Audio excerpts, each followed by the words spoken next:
Bună, Tana! Bună, Adi! Ne-am adunat astăzi. Hai să Ne-am facem adunat o astăzi. continuare la anul șarpelui.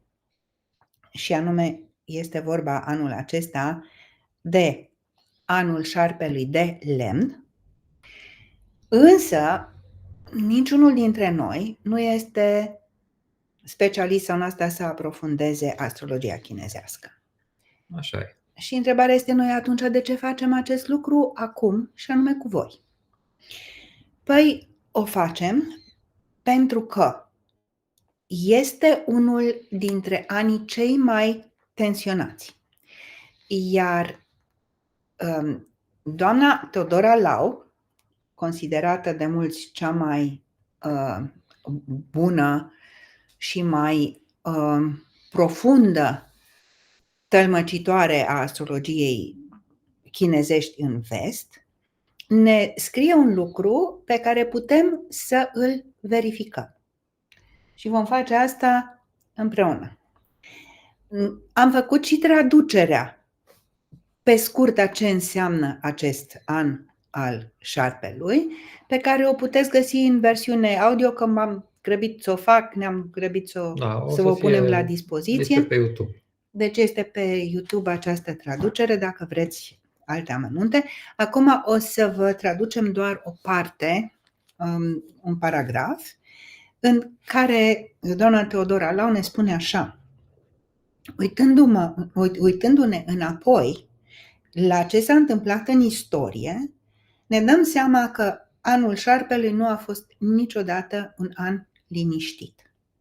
Poate acest lucru se întâmplă deoarece șarpele reprezintă cea mai puternică forță negativă a ciclului. Prin negativ aici se înțelege feminin, pentru că șarpele este echivalentul semnului taurului, care este unul dintre cele mai feminine semne și în cercul zodiacal occidental.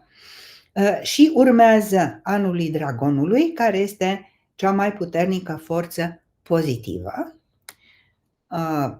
Pozitiv, citind aici ca fiind masculin. Un fel de yin-yang, așa ca să Da, polarizat la maximum. Multe dezastre care și-au avut începuturile în anul dragonului au tendința de a culmina în anul șarpelui. Aceste două semne sunt înrudite îndeaproape, iar calamitățile care se întâmplă în anul șarpelui au rezultat adesea din excesele care s-au comis în timpul guvernării dragonului. Tocmai s-a încheiat anul dragonului, am văzut câte excese s-au comis în toate părțile și câte excese au fost depistate și se depistează în continuare sub formă de abuzuri de putere, resurse, furăciuni, jafuri, ne gândim. Anul de alegeri. Da. Și pentru că avem aici și anii în care a fost domnia acestui șarpe, am recurs din nou la unul dintre proverbele noastre preferate, respectiv "The proof of the pudding is in the eating". Și le-am luat frumos la puricat cu ajutorul nepotului meu Artur, care ne-a ajutat să alegem cele mai pertinente evenimente. Și le luăm frumos pe rând. Primul an la care ne referim este 1905, 1906, nu vă dăm datele precise pentru că vom pune și o poză în care veți vedea, dacă vreți, exact care sunt aceste date. A început Revoluția Rusă, cea împotriva țarului Nicolae al II-lea, care a fost marcată de greve, răscoale, revolte sociale și chiar și militare împotriva țarului Nicolae al II-lea. Se spune că e șarpele de lemn, cum e și anul ăsta care a venit. Exact. Și anul acesta vedem cum s-a văzut și atunci că societatea civilă a devenit mult mai activă decât a fost mulți ani în șir. Atunci s-a născut, tot sub forța acestor presiuni sociale, acel parlament rusesc care există și astăzi, care se cheamă Duma. Să vedem următorul an al șarpelui, care este un an al șarpelui de foc. Acesta este al șarpelui de lemn. Ianuarie 1917, februarie 1918. Păi cine nu știe că atunci... Ghici ciuper că ce a fost. Da. Tot legat de Rusia, Marea Revoluție Comunistă Rusă n-ar mai fi fost. Îmi permit să spun chestia asta. Apoi urmează februarie 1929, ianuarie 1930, când am avut anul șarpelui de pământ. Cei care au auzit de Marea Depresie, care a început în 1928, dar a culminat în 29 și a mai dăinuit până în 1930, iar în 1930 a fost descoperit Pluton. Da. Și acum putem face o asociere, respectiv unul dintre simbolurile pentru Scorpion, deci Pluton, este șarpele. Da. Între ianuarie 1941 și februarie 1942 am avut anul șarpelui de metal. Metalul sună a război și a ceva construit. Metalul nu există în mod natural în natură. Și am avut așa numită acțiune Barbarossa, în germană Unternehmen Barbarossa, numele de cod secret folosit de către Germania nazistă pentru a invada ceea ce atunci era URSS în al doilea război mondial. Vedeți, deja avem două conexiuni între războaiele mondiale și acest an al șarpelui și a treia referință la Rusia.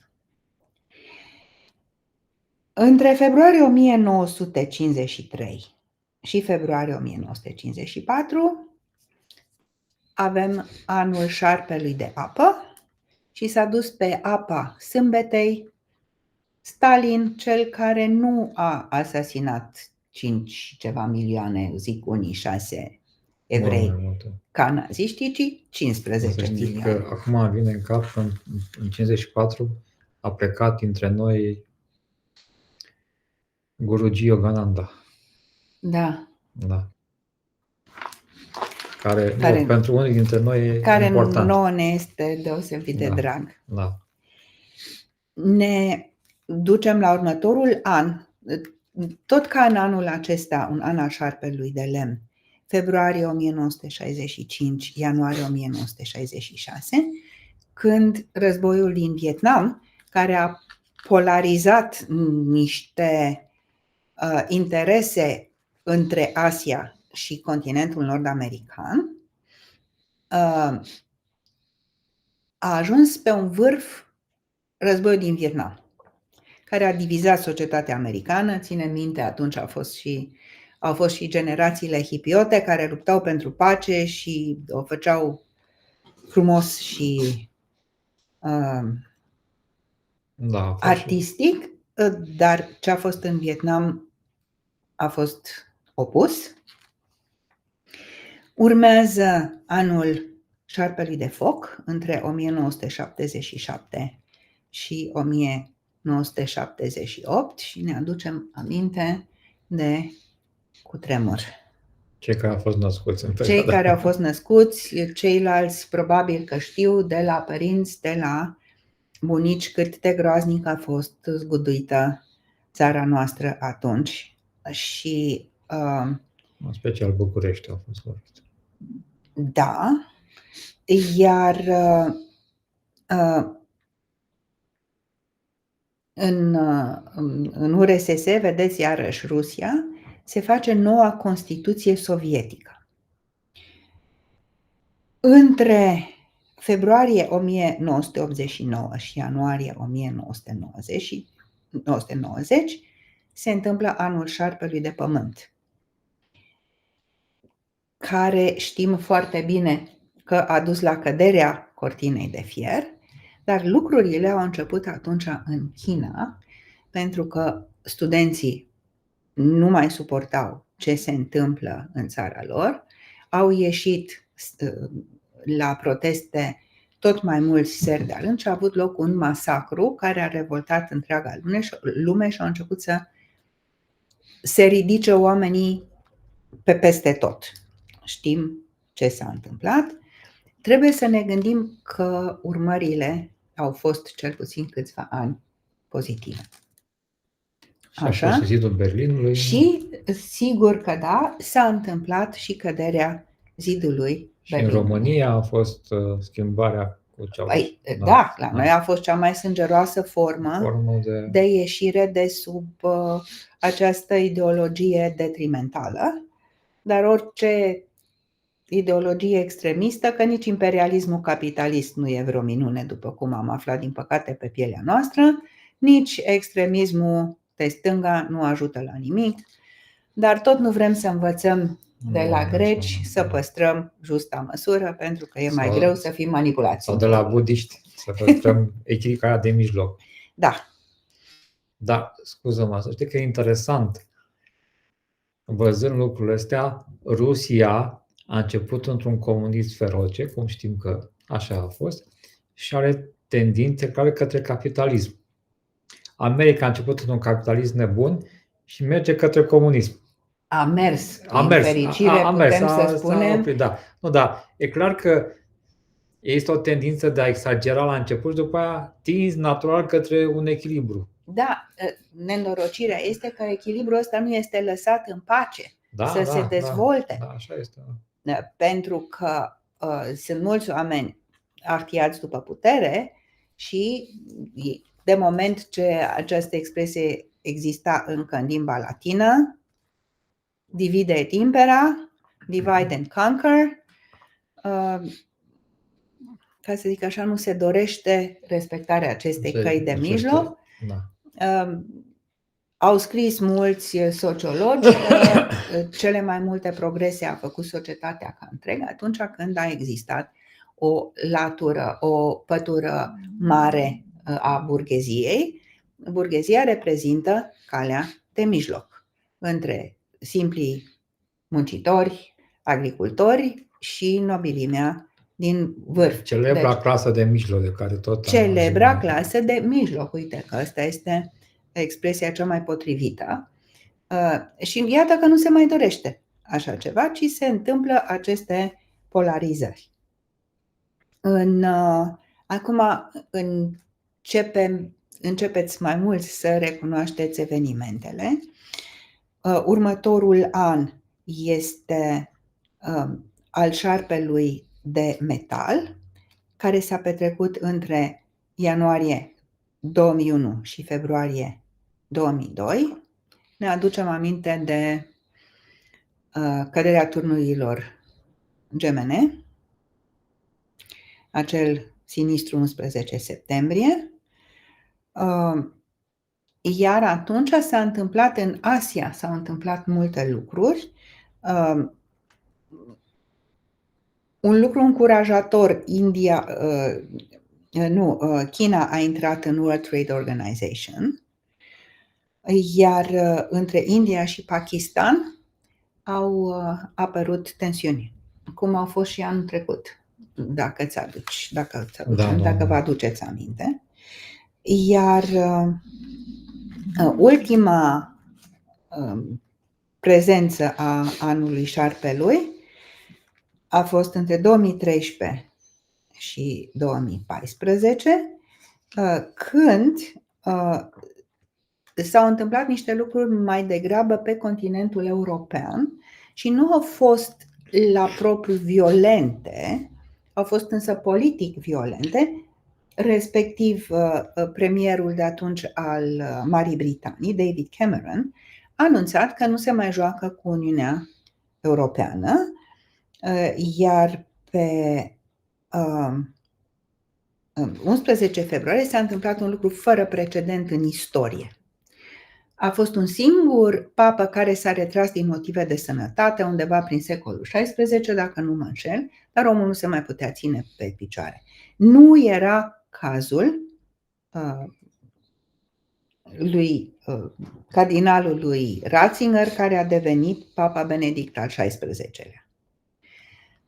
Eu zic că a fost retras, e părerea mea, pot să mă înșel. El și-a anunțat în orice caz retragerea, iar un lucru care ne duce cu gândul la declasificările care se întâmplă în această perioadă a fost că un domn pe numele lui Snowden a plecat și a făcut publice niște informații care l-au obligat să plece, și anume în Rusia. Mama Rusie. Deci, noi nu am putut să nu remarcăm ceva. Da, și anume cuvântul Rusia în foarte multe evenimente, sau RSS sau Rusia, din acești ani. Se pare că Rusia este afectată de acest an de șarpe și dacă luăm în calcul că șarpele de lemn a fost în 1905-1906, când a început Revoluția cumva, a început să crească flacăra Revoluției comuniste în Rusia, ne dăm seama că Rusia este destul de afectată de acest șarpe, că acum că e de lemn sau că și de pământ a văzut că e afectată, dar șarpele de lemn sau de pământ are o energie care afectează destul de tare egregorul rusesc. În mod cert, iar auzindu-te pe tine acum, nu pot să nu mă gândesc la faptul că te referi la două elemente pe care nu se regăsesc în astrologia occidentală, pe care o practicăm noi. Mă rog, tu ești și cu cea hindusă, unde eu nu mă pricep. Respectiv că nici pământul, nici metalul nu se regăsesc la noi și nu sunt, de fapt, nu reprezintă un element. Da. Eu m-am interesat la o bună prietenă care mi-a povestit de doamna Todora Lau și ei datoresc faptul că am intrat în stăpânirea acestei cărți care mă ajută să mă orientez când vine vorba despre astrologia chinezească, așa în mare, că mai îmi trebuie 150 de ani până să fiu mulțumită cu felul în care o știu pe asta occidentală noastră. Deci lemnul este o combinație de două elemente, pământ și apă, metalul, care sunt însă elemente naturale. Pe când metalul este o combinație de ceva nenatural. Foc și pământ, cu ghilimele de rigoare, adică doar anumite componente ale pământului. Și, într-adevăr, uitându-ne cu Adi la acest desfășurător unde apare cu o frecvență mult prea mare ca să putem să o atribuim întâmplării, Rusia ca unul dintre actorii principali, putem să spunem că Rusia este, din punct de vedere al astrologiei chinezești, născută în zodia șarpelui, pentru că ea odată s-a născut ca națiune liberă când a scăpat de țarism, de Nicolae al II-lea, și pe urmă, când a fost acea mare revoluție din octombrie, care era noiembrie, glumim și noi pe stil vechi, în care s-a născut acel experiment comunist de care, din păcate, generațiile noastre au avut parte. Și ne-a arătat niște capitaliști. Trebuie să și spunem și asta. Dacă trebuie menținut acest divide ca să putem să impera, nu e așa, Kitty? ea a venit să ne confirme aceste lucruri Puțin, așa. și uitându-ne deci, de pe vremea lui Claudiu Ptolemeu, se știe că Rusia este sub incidența vărsătorului. E foarte interesant, Rusia e un pic cam mare. Cei care spun mare cât China nu știu geografie deloc, pentru că Rusia este cea mai mare țară. China nici măcar nu este cea mai populată, că i-a luat înainte India, Da. dacă ne gândim noi bine.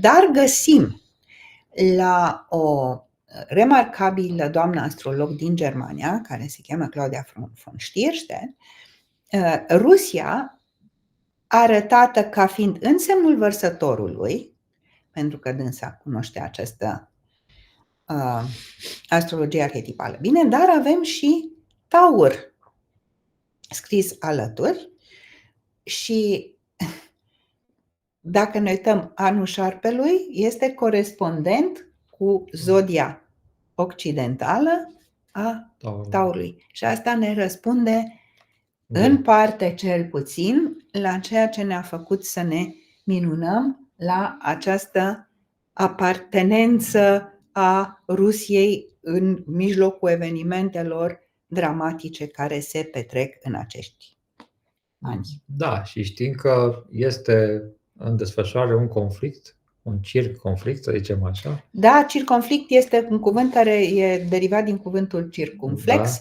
da. și care nu prea duce între Rusia și Ucraina, da. Așa. Unde se întâmplă un hibrid, ca să zic așa. Un circ hibrid. Un circ hibrid, da. Și ceea ce vrem noi să rețineți. Interesant că ai zis tu că vor fi și lucruri foarte intense și care țin și de pământ. Și știi că a început în Santorini acele tremure, care sunt foarte dese, care prevăd posibil o erupție sau un cutremur foarte mare pe acea insulă. Da, este foarte interesant ce se întâmplă, nu e neapărat plăcut, mai ales pentru cei din Santorini, însă fenomenul a fost deja anunțat ca fiind recurent și este anunțat de către Greg Braden în Efectul Isaia, o carte scrisă cu peste 10 ani în urmă, când deja se verificase faptul că polii magnetice ai Pământului se mișcaseră cu 5 grade într-un singur an. Și dacă mă gândesc bine, s-ar putea, nu sunt convins, a mai fost în 2000, exact ăștia, 2012-13. Trebuie să verificăm și revenim verificăm, nu sunt datele. Convins că e așa, dar da. Parcă mi-am amintesc chestia asta, dar nu sunt sigur. Tu ai o memorie foarte bună, dar e cel mai bine să nu ne... îmi convine. Da. Deci, eu acum m-am bucurat că am auzit că s-a confirmat un lucru pe care noi deja l-am experimentat de mai multe ori, respectiv aurora boreală s-a transformat în auroră bipolară, așa îi spun, pentru că boreal înseamnă nord, iar noi suntem totuși la paralela 45, care e puțin a treia pe stânga, dacă nu a cincea pe dreapta. Și nu rețin ce sursă destul de serioasă de știri a anunțat că după aurora bipolară care s-a făcut văzută din nou de anul nou, că fenomenul va deveni recurent. Și am aflat tot așa, să știi că ajung la Santorini.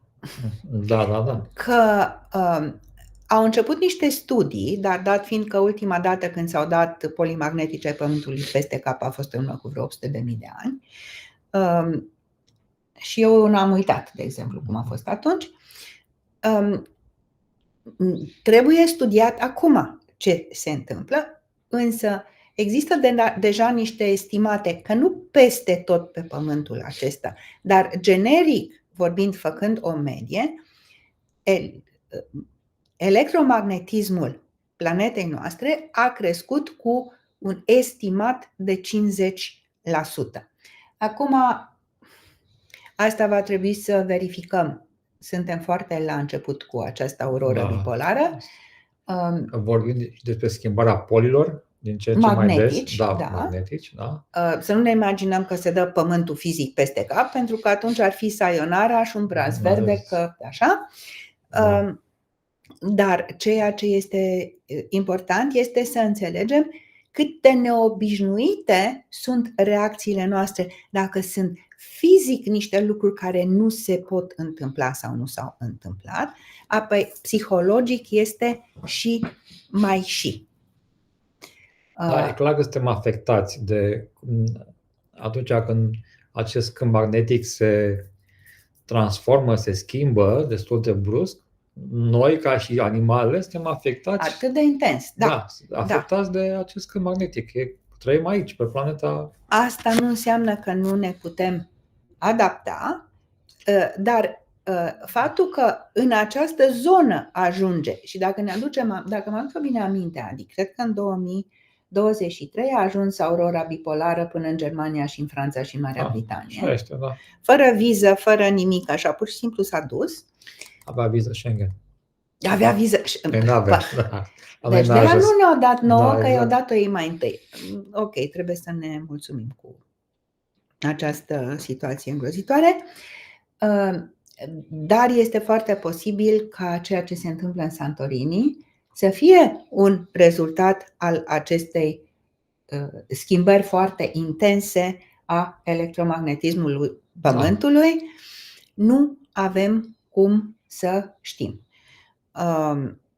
Dar putem să observăm evenimente. Da, și e cazul să observăm evenimente și nu uităm. Revenim la țara noastră și la Pluton în Vărsător. Și mai e un lucru care e foarte interesant, zic eu. Foarte multe evenimente care țin de aviație. Foarte multe evenimente negative. Da? Prăbușiri, dispariții. Adică în timp foarte scurt s-au întâmplat foarte multe lucruri neplăcute. Cum am povestit și noi când am vorbit despre luna nouă, care a coincis cu începerea acestui an chinezesc, pe care l-am aprofundat, iată, în seara aceasta, pentru că atunci, dacă vă aduceți aminte, ce s-a întâmplat a fost așa.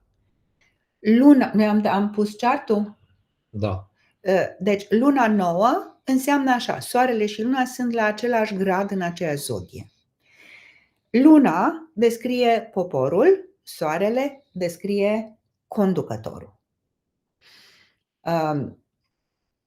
Ne aducem aminte că este un an guvernat în continuare de soare, iar soarele, această combinație soare-lună, a făcut odată foarte multă vâlvă social, dar tot în Vărsător, în conjuncție cu soarele și cu luna și cu soarele țării noastre, era în continuare Mercur, planeta drumurilor scurte și a comunicării și a raționalului, care nu mai există la nivelul acela, și în conjuncție cu Pluton, care are de-a face cu vulcanii, printre altele, și cu ceea ce se găsește sub Pământ. Păi electromagnetismul nu e pe Pământ, se manifestă pe Pământ pornind de sub Pământ. De aceea eu, de exemplu, nu exclud o variantă pe care au spus-o și alții mai pricepuți ca mine, cum că acolo se poate pregăti, în Santorini vorbesc acum, o erupție vulcanică. Dar Vărsătorul... Este o insulă vulcanică, Santorini. Inițial, da. Există, istoria a arătat că acest lucru s-a întâmplat deja acolo, dar aviația și vremea este guvernată în mod cert de Vărsător.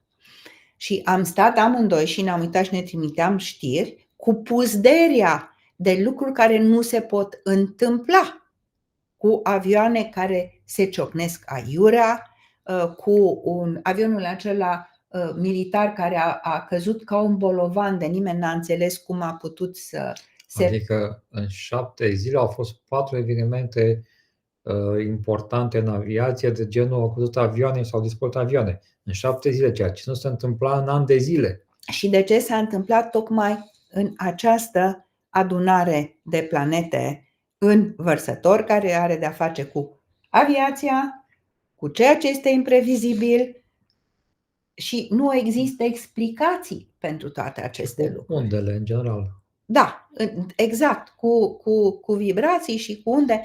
Noi ne vedem prin intermediul unei filmări care se transmite electronic. Tot ce este cutting edge technology, tot ce este electronic, tehnologia de ultimă oră, este guvernată de vărsător.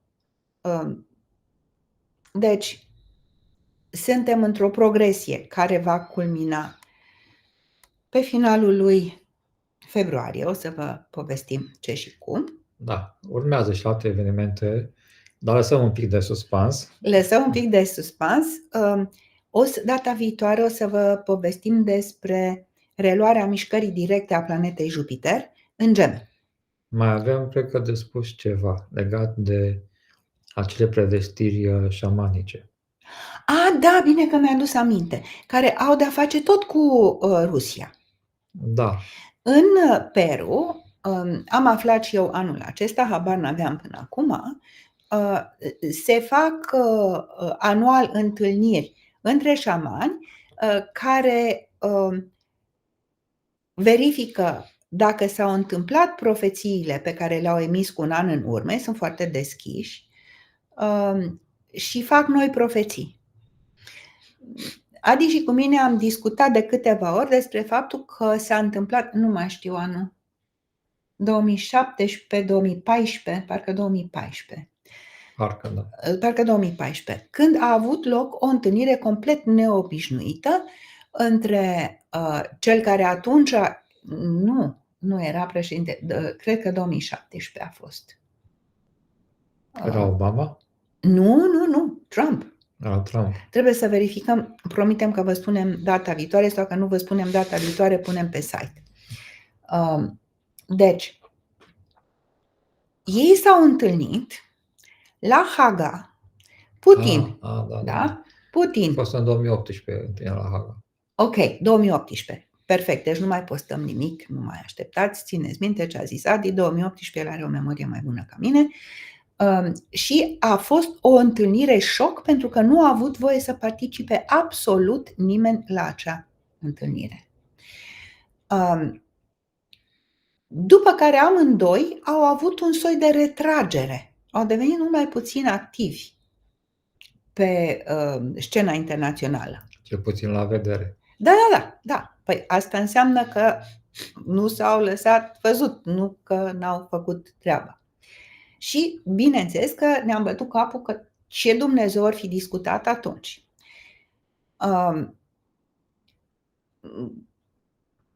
Acum vin șamanii și spun un lucru la care noi ne-am gândit. Aceștia doi tot timpul s-au înțeles foarte bine. Ei ca persoane. Unul geamăn, celălalt balanță, două semne de aer, amândoi cu personalități de lideri real, nu de carton, cum a fost în Biden, cum îi spun eu. Scuze, dar nu vedeam o prezență reală acolo și îmi pare rău pentru persoana care a fost ocupată în mod ilegal, zic eu. Așa, deci nu o spun cu răutate. Și se poate ca oamenii să fi discutat ceva gen, hai să facem noi un step back. Să vedem ce oameni de carton se pun în diferite poziții, să încercăm să aflăm cine îi butonează și pe urmă să ne ocupăm de ei. Da? Mă rog, un scenariu poate să fi fost 300 de alte scenarii. Habar n-am. Nici măcar pe mine nu m-au primit, dacă vă puteți imagina așa ceva. Iar acum se prevede, și după semnale pe care le-a dat de mai multe ori Donald Trump, că dacă el ar fi președinte, imediat s-ar liniști conflictele în jurul Rusiei și cu... Ar face pace într-o zi, mă rog, în sfârșit. Sau într-o seară, depinde. Da. Și ce au spus acești șamani? A spus, domne, anul trecut ni s-au potrivit toate prezicerile, mai puțin cea cu că se va încheia războiul în Ucraina. Multă lume este de părere că acolo se întâmplă altceva decât înțelegem noi. Poate nici n-a fost, poate nu e neapărat un război clasic. Păi oricum se cheamă hibrid, ceea ce eu n-am Hibrid. înțeles niciodată. Poate mi explică și mie cineva, că eu de una singură nu reușesc să pricep. Ce au spus prietenii noștri șamanii? Au spus că anul ăsta se va întâmpla o alianță între Statele Unite și Rusia. Adică o prietenie mai O pe față. alianță. Acesta a fost cuvântul folosit. Deci foarte, foarte interesant. Noi doi aici avem aceeași opinie legată de conflictul între Rusia și Statele Unite. Noi credem că nu există un conflict real între ei. De fond, sigur. Da. Deci, data viitoare vom intra în mai multe. Și mai spun o chestie interesantă. În acest an al șarpului de lemn, da, care este un semn de pământ, șarpele, în principiu, America începe să reclame niște teritorii care nu le aparțin, niște pământuri care nu le aparțin. Și au făcut asta în perioada lui Jupiter retrograd, în Gemeni. Donald Trump este născut în semnul Gemenilor. Soarele lui e în opoziție cu Luna, care trecea printr-o eclipsă totală în Săgetător.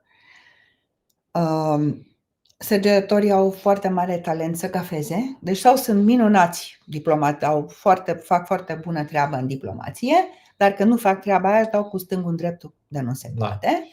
Asta am văzut. Și asta am văzut și acum să vedem cum se drege busuiocul după mersul direct al lui Jupiter, care anunță o perioadă în care se pot regla în sens pozitiv multe dintre tensiunile care ne oprimă pe plan mondial în momentul de față, dar asta o să o spunem data viitoare. Da. Vă mulțumim! Vă mulțumim!